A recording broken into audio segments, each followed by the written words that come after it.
देखिए, corona virus जब शरीर में प्रवेश करता है, कहाँ से? हमारे सांस मार्ग से। और कैसे फैलता है? जब कोरोना संक्रमित व्यक्ति खांसता है या छींकता है या पास में बातचीत करता है, तो कोरोना वायरस दूसरे की सांस में चला जाता है और ये सीधे जाता है फेफड़े में। और सबसे ज़्यादा गंभीर रूप से अटैक करता है कोरोना वायरस तो फेफड़े में ही करता है। और फेफड़े में क्या करता है? पहले अपनी संख्या बढ़ाता है। पहली स्टेज क्या होती है? Viral replication. और संख्या बढ़ती रहती है, आपको पता नहीं चलता कोरोना कब फेफड़े में पहुंच गया और कब अपनी संख्या बढ़ा रहा है, यानी सेना बढ़ाता है, अपनी संख्या बढ़ाता है। इसको कहते हैं वायरल रेप्लिकेशन फेज। ये इनिशियल स्टेज में होती है 4-5 दिन। उसके बाद क्या होता है? जब अच्छी खासी संख्या बढ़ा लेता है तो इन्फ्लेमेशन होता है, एक्सुडेशन होता है और निमोनिया होता है।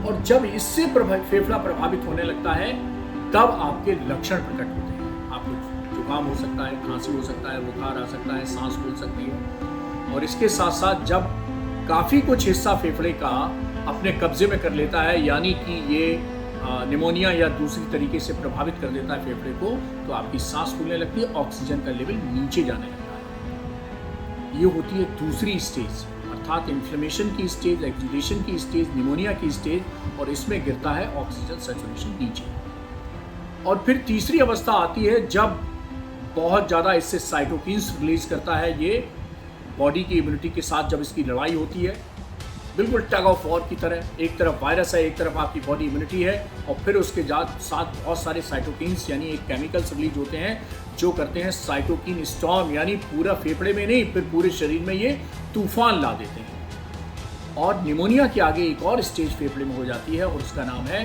ARDS, अर्थात एक्यूट रेस्पिरेटरी डिस्ट्रेस सिंड्रोम, जिसमें ऑक्सीजन बहुत नीचे चली जाती है, सांस बहुत फूलने लगती है, और तब आपको ज़रूरत पड़ती है हॉस्पिटलाइजेशन की और एक्सपर्ट ट्रीटमेंट। वरना जो मीडियम स्टेज होती है उसमें अक्सर मुश्किल से 94 और 90 के बीच में ऑक्सीजन रहती है और घर पे रहकर भी आप इलाज कर सकते हैं। लेकिन जब 90 के नीचे ऑक्सीजन चली जाती है और फेफड़े में इसकी भयावहता बढ़ जाती है, तो आपको ज़रूरत पड़ती है अस्पताल। तो इस तरह से हम समझ सकते हैं कि फेफड़ा एक प्रमुख टारगेट है कोरोना वायरस का, और इसीलिए अपने फेफड़े जरूर मजबूत रखिए, स्टीम लेते रहिए, प्राणायाम करते रहिए, एक्सरसाइज, योगा, प्राणायाम ये सब करते रहिए।